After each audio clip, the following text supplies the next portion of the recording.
Unpacking display.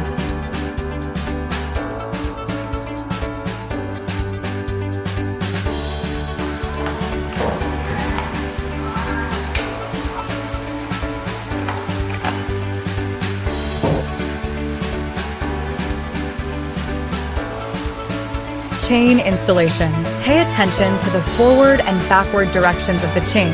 The cutting head should point outward.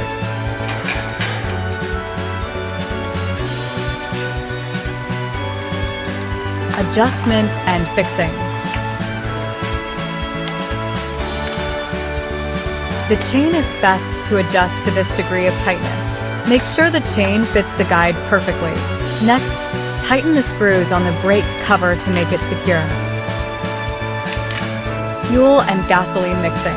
The ratio of 2T fuel oil and gasoline should be 125 or 150.